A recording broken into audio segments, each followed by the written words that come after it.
terrible is about to enter our world, and this building is obviously before it.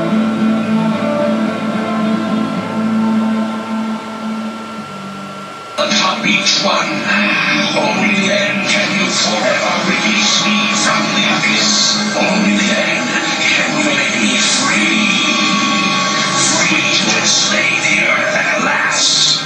Do not fail me. Battles of Horus and Set. Set appeared in a variety of different guises, sometimes a pig, a hippo, or sometimes a crocodile. Always Horus sought him out and killed him, but to no avail. On one occasion, Set put out the left eye of Horus. His mother, Isis, replaced it with the healed eye, or the Wajat eye. This had power and magic of its own, and could be sent out against those who opposed him, always returning to its master. It was said that the eye of Horus lost represented the moon, and that the time it took to heal equaled one full revelation of the moon. Now, if this story isn't twisted enough, Horus gets enraged with his mother and he kills her. After she falls asleep, he comes and he cuts her heads off and buries it in the sand. Now, from one eye grew a white lotus, which is a hallucinogenic flower in ancient Egypt, and from the other a blue lotus. Anyway, Isis wakes up, looks for her head, and can't find it, so she takes the head of a cow, and now she's transformed into Hathor, a cow god. Anyway, we're going to see a lot of cow gods in history as well. Now, the victory of Horus. After 40 years of fighting, Horus was finally vindicated and finally defeats Set. Set and all evil was banished, and Horus was granted kingship over the entire land of Egypt, with Isis Hathor at his side as queen. So now, the son takes his mother as his wife and queen. Well, it doesn't say wife, but I'm just assuming. Now, the double crown symbol of political unity in Egypt even took the form of the Wajat eye. This became the basis of the evil eye of later legend. You all seen I have Lucifer, I have Ra, I have Providence, whatever you want to call it. Now, in the Roman era, after the Romans conquered the Greeks, who the Greeks discovered all this stuff from, a statue in the British Museum shows Horus dressed as a Roman centurion riding horseback and spearing Set, the crocodile, beneath him. In time, this first became the story of Saint Minos, and later Saint George and the Dragon. The Egyptian name for Set, Sutek, may have evolved into the word Satan.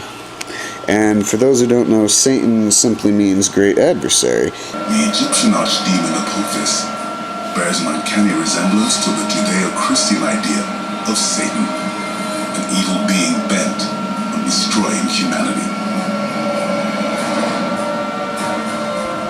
Apophis was represented in the mind of the ancient Egyptian as the devil. And if the king and the sun god cannot conquer him, the cosmos will be finished. Seti and an army of gods battle and tie up Apophis, the serpent demon.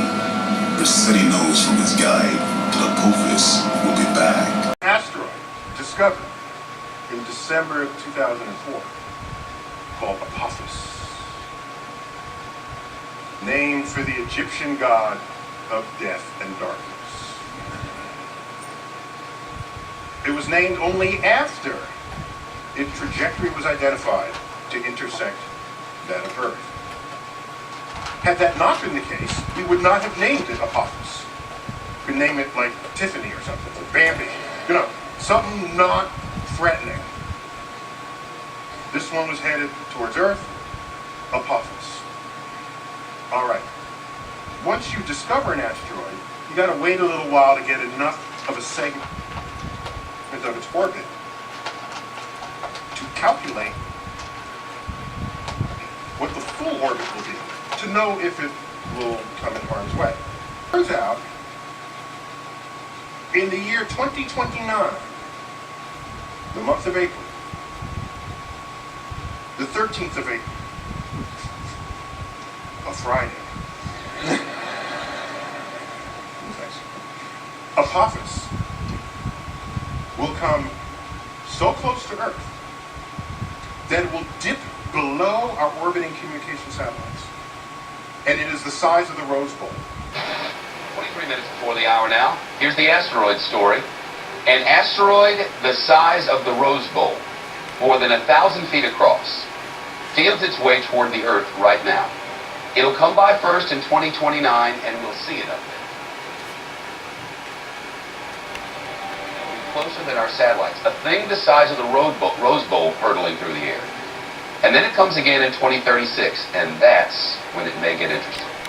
The debate over just how close it'll get is sparking some serious debate between Russian scientists and American scientists. But Russian scientists warn that our planet's gravity could change the asteroid's path and set it on the collision course. NASA scientists say there is a minuscule, little bitty chance of that happening. NASA scientists say there is a minuscule, little bitty chance of that happening. Now, the orbit we now have for it is uncertain enough, because these things are hard to measure and hard to get an exact distance for. The orbit is uncertain enough. You hear that? So we cannot tell you exactly where that trajectory will be. We know it won't hit Earth. We know it will be closer than the orbiting satellites. There is a range, a 600-mile zone. We call it the keyhole. If the asteroid goes through the middle of that keyhole, it will hit the Earth 13 years later. It will hit the Earth. 500 kilometers due west of Santa Monica. And they know exactly where? Come on. Now, that's if it goes through the center. If it goes through other places within that keyhole, then the contact point shifts further into the Pacific or closer towards North America. Yes. Okay? But if it goes through the center, it hits the Pacific Ocean, plunges down into the Pacific to a depth of 3 miles, at which point it explodes, cavitating the Pacific in a hole that's 3 miles wide, 3 miles deep. That will send a tsunami wave outward from that location. That's 50 feet high, 5 stories. Better hope that ain't wormwood. But demons existed that would bring illness and much chaos to humans of the world, kind of like the fallen angels. Something against which I can struggle, or something against which I can do nothing. Now that sounds a lot for we wrestle against not powers and principalities, but against spiritual wickedness in high places. Gladiators, I salute you.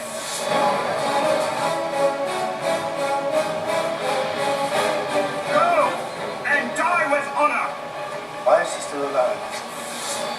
Commodus is not a moral man. My brother, he's all the world. And you most of all. You bring them death, and they will nothing for it. The time for half measures and talk is over. My brother has enemies. No one would dare stand up to him until you. I'm a slave. What possible difference can I make? Don't you understand? Today I saw a slave become more powerful than the Emperor of Rome. My name is Maximus Decimus Meridius, commander of the armies of the North. I will have my vengeance in this life and the next. Jesus.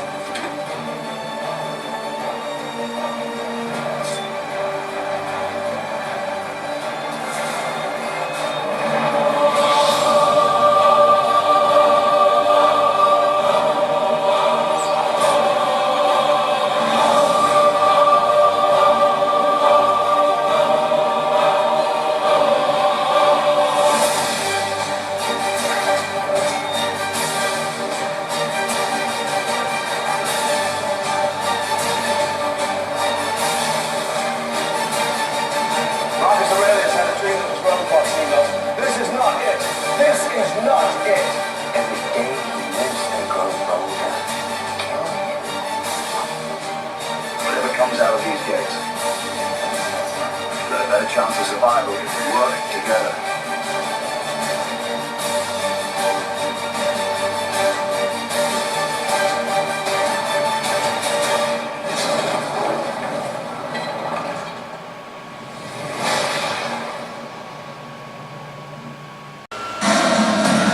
Few have imagined a more terrifying and elaborate afterlife than the ancient Egyptians. Their vision of death required an arduous journey, a struggle to make it through a dangerous underworld.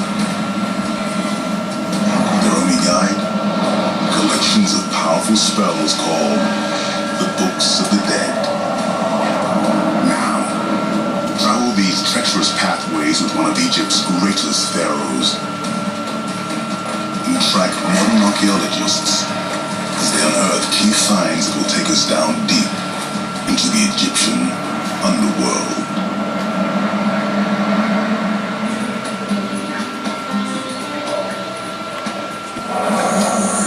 As he chants the magic words to pass through, the demon Apophis is trailing him, waiting for a chance to strike. It's no accident he's a snake. The Egyptian underworld was a place filled with creatures inspired by the natural world around them. Those animals sometimes combined and morphed into the gods and nightmarish demons that would haunt the afterlife journey. Some of these demons that were created by the ancient Egyptians might have had their basis in the idea not just of night terrors, but things that might lurk underneath the water. The idea of being challenged by demons in the afterlife is very old. It represented the belief that there will be a final reckoning after death. It's an idea that still resonates down the centuries. Why are people good nowadays if they're monotheistic? They're good because they're afraid if they're bad, God will punish them and they will go to hell, right? It's a matter of faith, and it's the same way I think the Egyptians believed it. He was reckoned with a threat to myriad believers of many modern religions. The fires of damnation.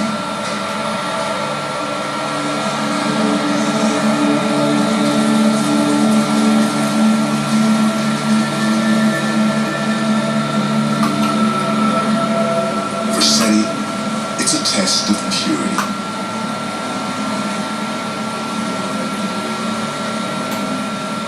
The Lake of Fire is this huge lake, which is made of fire. If you are one of the damned, then you are consumed by the fire. It's a challenge to every common man's soul. But because the pharaoh is merged with the sun god, he has a unique role during this hour.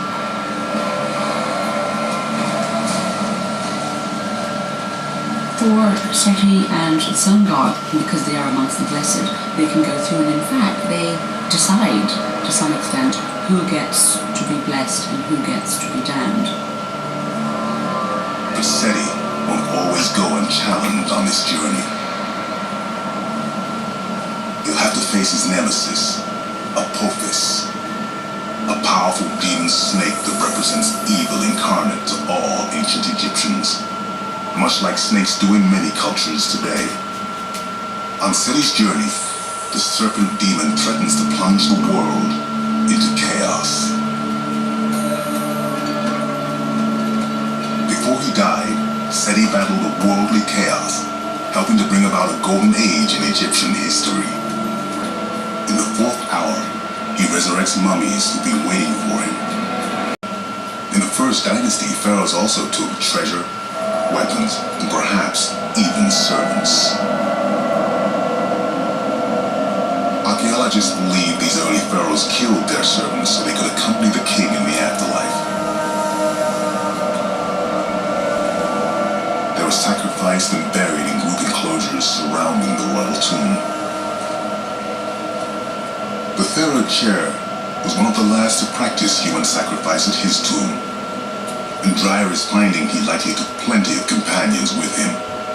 Some were deceased family members and advisors.